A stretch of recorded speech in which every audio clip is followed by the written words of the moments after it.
अभिनेता दिग्दर्शक प्रसाद ओकचे back to back superhit सिनेमे आपल्या भेटीला येत आहेत. याच सोबत त्याचं वैयक्तिक आयुष्य सुद्धा चर्चेत असतं. नुकतंच त्याने आरपार या चॅनलला मुलाखत देताना त्याचा बालपणीचा एक किस्सा सांगितलाय. प्रसाद म्हणाला, किले का रहस्य नावाची एक मालिका होती आणि ती सह्याद्री वाहिनीवर लागायची. डेंजरस हॉरर मालिका होती ती. आमच्याकडे त्यावेळी टीव्ही नव्हता. मी लहानपणी वाड्यात राहिलेलो आणि तिथेच वाढलो. ओकांचा वाडा होता तो. तिकडे सगळे सख्खे आणि चुलत भाऊ एकत्र राहायचे. 10 वाजता मी काकाकडे जाऊन टीव्ही बघतो हे घरच्यांना मात्र आवडायचं नाही. त्यामुळे त्यांचा राग असायचा भयंकर.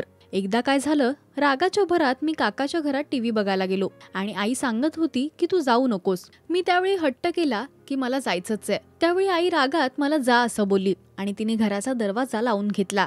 पाऊण तासाचा एपिसोड होता आणि तो भयंकर डेंजर होता आणि रात्र झाली होती. त्यात पाऊस सुद्धा पडत होता. मी घराजवळ आलो आणि कोणी दारच उघडेना. मी लहान होतो. किले का रहस्य पाहून भर पावसात रात्री मी उभा होतो. त्यावेळी माझी फार वाईट अवस्था झाली होती. प्रसादचा लवकरच धर्मवीर 2 हा सिनेमा आपल्या भेटीला येणार आहे. याच सोबत महापरिनिर्वाण, वडापाव, गुलकंद यासारख्या सिनेमातून सुद्धा तो आपल्या भेटीला येणार आहे. अनेक अडचणींवर मात करत प्रसादने या सिनेसृष्टीत स्वतःचं नाव कमावलंय. तुम्हाला त्याचा अभिनय आवडतो का हे आम्हाला कमेंट्स मधून नक्की सांगा. मराठी सिनेविश्वातील बातम्या, अपडेट्स आणि गॉसिपसाठी तुम्ही सबस्क्राईब करा राजश्री मराठी.